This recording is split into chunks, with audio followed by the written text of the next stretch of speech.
In this video, we are going to study about bronchiectasis. Bronchiectasis क्या है? हमारा chronic lung disease है, which is defined pathologically as irreversible dilatation of bronchi. The clinical course of this disease is chronic and progressive, and in not cases causes lung damage over many years. There is usually an initial event which cause impairment of mucociliary clearance of bronchial tree.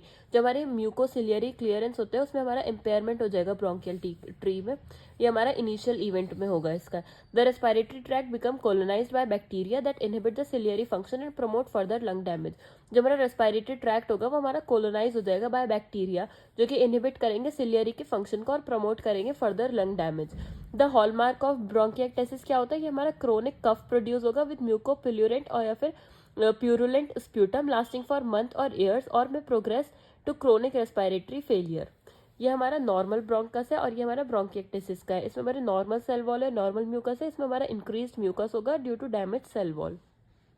Bronchiectasis हमारी वो condition है जिसमें bronchial tubes जो है lungs के वो हमारे damage हो जाएंगे फ्रॉम इन्फ्लेमेशन और other causes and the smooth muscles of the bronchial tubes are destroyed. इसमें हमारी स्मूथ मसल डिस्ट्रॉय हो जाएंगे और एडिशन में इलास्टिसिटी जो होगी ब्रोंकाई की वो भी लॉस हो जाएगी. Many clinicians consider bronchiectasis to be a form of COPD. It includes chronic bronchitis and emphysema. Next हम ब्रोंकिएक्टेसिस की टाइप्स की बात करें तो हमारे 3 टाइप्स के ब्रोंकिएक्टेसिस हमें देखने के लिए मिलते हैं. सिलेंड्रिकल, सेक्युलर और varicose.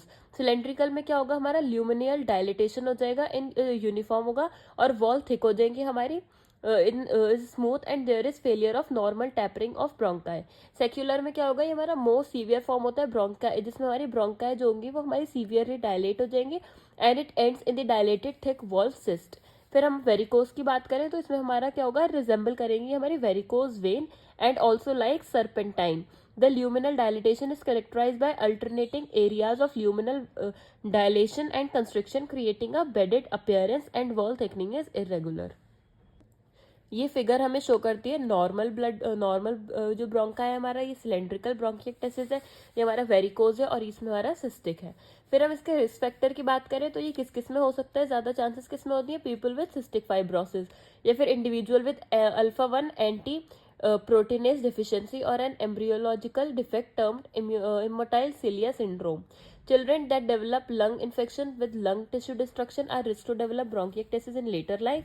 People that abuse drug and alcohol, people that have recurrent lung infection, aspirate foreign bodies, individual exposed to toxic gases.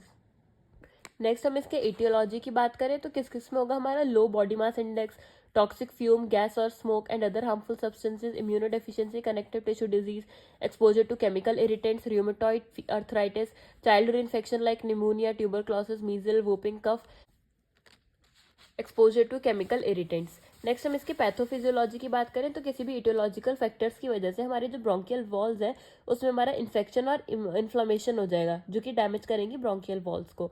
फिर उसकी वजह से हमारा परमानेंट डिस्टेंशन हो जाएगा और डिस्टॉर्शन हो जाएगा ब्रोंकियल वॉल का.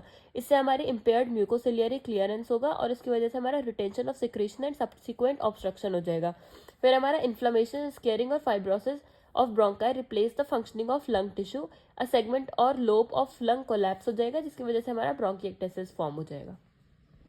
अब इसमें हमारे क्लिनिकल मैनिफेस्टेशन क्या क्या हो सकते हैं, कफिंग ऑफ स्प्यूटम हो सकता है, फाउल स्मेलिंग म्यूकस आएगा हमारा, टायर्डनेस और poor concentration, wheezing, chest pain and joint pain, recurrent chest infection, abnormal chest sound, weight loss, fatigue हो जाएगा, clubbing of finger, chronic sinusitis, some become breathlessness.